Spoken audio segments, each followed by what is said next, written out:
ಇನ್ನು ಪ್ರಧಾನಮಂತ್ರಿ ಕಿಸಾನ್ ಸಮ್ಮಾನ್ ಯೋಜನೆಯನ್ನು ನಂಬಿಕೊಳ್ಳುವಂತಹ ರೈತರಿಗೆ ಈಗ ಬಿಗ್ ಶಾಕ್ ಅನ್ನುವಂಥದ್ದಾಗಿದೆ. ಯಾಕೆಂತಂದರೆ ಈ ಯೋಜನೆಯನ್ನು ನಂಬಿಕೊಳ್ಳುವಂತಹ ರೈತರಿಗೆ ಅನೇಕ ದಿನಗಳಿಂದ ಹಣವೇ ಪಾವತಿಯಾಗಿಲ್ಲ. ಬರೋಬ್ಬರಿ ರಾಜ್ಯದ 6 ಲಕ್ಷ ರೈತರಿಗೆ ಇವತ್ತಿನ ತನಕ ಹಣ ಬಂದಿಲ್ಲ. ಕಿಸಾನ್ ಸಮ್ಮಾನ್ ಯೋಜನೆಗೆ ಸಂಬಂಧಪಟ್ಟಂತಹ ಹಣ ಇನ್ನೂ ಕೂಡ ರೈತರಿಗೆ ಬಂದಿಲ್ಲ. ಆದ್ದರಿಂದ ರೈತರಿಗೆ ಇದೊಂದು ಬಿಗ್ ಶಾಕ್ ಆಗಿದೆ. ರಾಜ್ಯದ 6 ಲಕ್ಷ ಜನ ರೈತರಿಗೆ ಇವತ್ತಿನ ತನಕ ಕಿಸಾನ್ ಸಮ್ಮಾನ್ ಯೋಜನೆಯ ಹಣ ಬಂದಿಲ್ಲ. ತಾಂತ್ರಿಕ ಕಾರಣದ ನೆಪ ರೈತರ ಖಾತೆಗೆ ಹಣ ಇನ್ನೂ ಕೂಡ ಜಮಾ ಆಗಿಲ್ಲ. ರೈತರೇ ಹಣ ಬರಬೇಕು ಅಂದರೆ ಏನು ಮಾಡಬೇಕು ಅನ್ನುವಂಥದ್ದನ್ನು ತಿಳ್ಕೊಳ್ಳಿ. 4 ತಿಂಗಳಿಗೊಮ್ಮೆ ರೈತರ ಖಾತೆಗೆ ಬರಬೇಕು 2,000 ರೂಪಾಯಿ. ಜೂನ್ 20ರಂದು ಇತ್ತೀಚೆಗಷ್ಟೇ ರೈತರ ಖಾತೆಗೆ ಹಣ ಅನ್ನುವಂಥದ್ದು ಬಂದಿತ್ತು. 6 ಲಕ್ಷ ರೈತರಿಗೆ 23ನೆಯ ಕಂತಿನ ಹಣ ಇವತ್ತಿನ ತನಕ ಬಂದಿದೆ. PM ಕಿಸಾನ್ ಯೋಜನೆ ಅನ್ನುವಂಥದ್ದು ಏನಿದೆ, ಕಿಸಾನ್ ಸಮ್ಮಾನ್ ಯೋಜನೆ ಅನ್ನುವಂಥದ್ದೇನಿದೆ, ಇದು ಕೇಂದ್ರ ಮಾಡಿರುವಂತಹ ಯೋಜನೆ. ಆ್ಯನ್ಯುವಲಿ ವರ್ಷಕ್ಕೆ 6,000 ರೂಪಾಯಿಗಳನ್ನು ಜಮಾ ಮಾಡಲಾಗುತ್ತೆ ರೈತರ ಖಾತೆಗೆ. ಅಂದರೆ ಹತ್ರ ಒಂದು 4 ತಿಂಗಳಿಗೆ 2,000 ರೂಪಾಯಿಗಳು ಪ್ರತಿಯೊಬ್ಬ ರೈತರಿಗೆ ಜಮಾ ಆಗಬೇಕು. ಆದರೆ ಇತ್ತೀಚೆಗಷ್ಟೇ ಜೂನ್ 20ನೇ ತಾರೀಕರಂದು ಒಂದಿಷ್ಟು ಜನ ರೈತರ ಖಾತೆಗೆ ಹಣ ಅನ್ನುವಂಥದ್ದು ಬಂದು ಸೇರ್ಬೋದು. ಆದರೆ ಅದರ ಪೈಕಿ ರಾಜ್ಯದಲ್ಲಿ 6 ಲಕ್ಷ ರೈತರಿಗೆ 23ನೇ ಕಂತಿನ ಹಣ ಅನ್ನುವಂಥದ್ದು ಬರಲೇ ಇಲ್ಲ. ಈ ಯೋಜನೆಗೆ ಸಂಬಂಧಪಟ್ಟಂತಹ ಹಣ ಬರಲೇ ಇಲ್ಲ. ಯಾಕೆ ಬರಲಿಲ್ಲ ಅಂತ ಕೇಳಿದರೆ ಕೆಲ ತಾಂತ್ರಿಕ ದೋಷಗಳಿಂದ ಅವರಿಗೆ ಹಣ ಅನ್ನುವಂಥದ್ದು ತಲುಪಿಲ್ಲ ಅನ್ನುವಂತಹ ವಿಚಾರಗಳು ಈಗ ಬೆಳಕಿಗೆ ಬರ್ತಾ ಇದೆ. ತಾಂತ್ರಿಕ ಕಾರಣಗಳ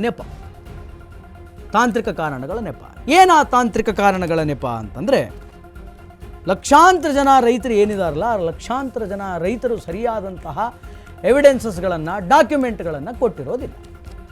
ಆ ತಾಂತ್ರಿಕ ದೋಷದಿಂದಾಗಿ ಈಗ ಅನೇಕ ಜನ ರೈತರಿಗೆ ಸರಿಯಾದಂತಹ ರೀತಿಯಲ್ಲಿ ಹಣ ಬಂದಿಲ್ಲ ಅನ್ನುವಂತಹ ವಿಚಾರವನ್ನು ಈಗ ಕೆಲ ಅಧಿಕಾರಿಗಳು ಹೇಳ್ತಾ ಇದ್ದಾರೆ. ನಾನಾಗಲೇ ಹೇಳಿದೆ, 6 ಲಕ್ಷ ಜನ ರೈತರಿಗೆ 23ನೇ ಕಂತಿನ ಹಣ ಅನ್ನುವಂಥದ್ದು ಬಂದಿಲ್ಲ. ರಾಜ್ಯದಲ್ಲಿ ಕಿಸಾನ್ ಸಮ್ಮಾನ್ ಯೋಜನೆಗೆ 46 ಲಕ್ಷ ಜನ ರೈತರು ಹರಹರಾಗಿದ್ದಾರೆ. ಬರೋಬ್ಬರಿ 3,80,000 ರೈತರು ಈ KYCಯನ್ನು ಮಾಡಿಸೇ ಇಲ್ಲ. 2,27,000 ಜನ ರೈತರು ಖಾತೆಗೆ ತಮ್ಮ ಆಧಾರ್ ಕಾರ್ಡ್ಗಳನ್ನು ಲಿಂಕ್ ಮಾಡಿಲ್ಲ. ಅದೇ ಕಾರಣಕ್ಕೆ 6 ಲಕ್ಷಕ್ಕೂ ಅಧಿಕ ರೈತರ ಖಾತೆಗೆ ಹಣ ಬಂದಿಲ್ಲ ಅನ್ನುವಂತಹ ವಿಚಾರಗಳು ಬೆಳಕಿಗೆ ಬರ್ತಾ ಇದೆ. ಬೆಳಗಾವಿ ಜಿಲ್ಲೆಯಲ್ಲಿ ಹತ್ರ 41,000 ಜನ ರೈತರಿಗೆ ಹಣ ಬಂದಿಲ್ಲ.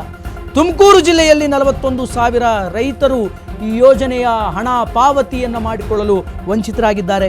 ಬೀದರ್ ಜಿಲ್ಲೆಯಲ್ಲಿ ಹತ್ರ 29,910 ಜನ ಅನ್ನದಾತರಿಗೆ ಹಣ ಅನ್ನುವಂಥದ್ದು ಬಂದಿಲ್ಲ. ಒಟ್ಟು 46 ಲಕ್ಷ ಜನ ರೈತರು ಈ PM ಕಿಸಾನ್ ಯೋಜನೆಗೆ ಅರ್ಹರಾಗಿದ್ದಾರೆ. ಅದರಲ್ಲಿ ಹತ್ರ 6 ಲಕ್ಷ ಜನರಿಗೆ ಹಣ ಅನ್ನುವಂಥದ್ದು ಬಂದಿಲ್ಲ. ಅದರ ಪೈಕಿ ಬೆಳಗಾವಿಯಲ್ಲಿ 41,000 ಜನ, ತುಮಕೂರು ಜಿಲ್ಲೆಯಲ್ಲಿ 41,000 ಜನ, ಬೀದರ್ ಜಿಲ್ಲೆಯಲ್ಲಿ 29,010 ಜನ. ಹಾಗಾದರೆ ಹಣ ಬರಬೇಕು ಅಂತಂದರೆ ಏನು ಮಾಡಬೇಕು ಅಂತಂದರೆ KYC ಮಾಡಿಸಬೇಕು. KYC ಮಾಡಿಸೋದು ಹೆಂಗೆ ಅಂತಂದರೆ 3 ವಿಧಾನಗಳಲ್ಲಿ ನೀವು KYCಯನ್ನು ಮಾಡಿಸ್ಬೇಕು. ಒಂದು PM ಕಿಸಾನ್ ಪೋರ್ಟಲ್ಗೆ ಹೋಗಿ ಆ ಪೋರ್ಟಲಲ್ಲಿ ನಿಮಗೆ ಹೆಂಗೆ KYC ಮಾಡಿಸ್ಬೇಕು ಅನ್ನುವಂಥದ್ದು ಭಾಳ ಸ್ಪಷ್ಟವಾಗಿ ಗೊತ್ತಾಗುತ್ತೆ. ಅದಾದ ನಂತರ ನೀವು ಬಯೋಮೆಟ್ರಿಕ್ಕನ್ನು ನೀಡಿ ಅಥವಾ ಅದಕ್ಕೆ ಸಂಬಂಧಪಟ್ಟಂತಹ ಒಂದಿಷ್ಟು ಅಪ್ಲಿಕೇಶನ್ಸ್ಗಳಿದೆ, ಆ ಅಪ್ಲಿಕೇಶನ್ಸ್ಗಳನ್ನು ಇನ್ಸ್ಟಾಲ್ ಮಾಡಿಕೊಂಡ್ರೂ ಕೂಡ ನಿಮಗೆ KYC ಆಗುತ್ತೆ. ಆಧಾರ್ ಕಾರ್ಡ್ಗಳನ್ನು ಲಿಂಕ್ ಮಾಡಿಸಿ, ಮೊಬೈಲ್ ಸಂಖ್ಯೆ ಏನಿದೆ ಆಧಾರ್ ಕಾರ್ಡ್ಗೆ ಸಂಬಂಧಪಟ್ಟಂತಹ ಮೊಬೈಲ್ ಸಂಖ್ಯೆ ಅದನ್ನು ನಮೂದನೆ ಮಾಡಿ OTP ಆಧಾರಿತವಾಗಿ KYCಯನ್ನು ನೀವು ಪೂರ್ಣಗೊಳಿಸ್ಬೋದು ಮತ್ತು ಅದನ್ನು ಪೂರ್ಣಗೊಳಿಸಬೇಕು.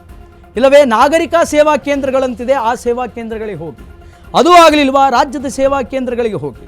ಅಲ್ಲಿ ಆಧಾರ್ ಕಾರ್ಡು ನಿಮಗೆ ಯಾವ ಫೋನ್ ನಂಬರ್ ಜೊತೆ ಲಿಂಕ್ ಆಗಿರುತ್ತೋ ಅದನ್ನು ತೆಗೆದುಕೊಂಡು ಹೋಗಿ.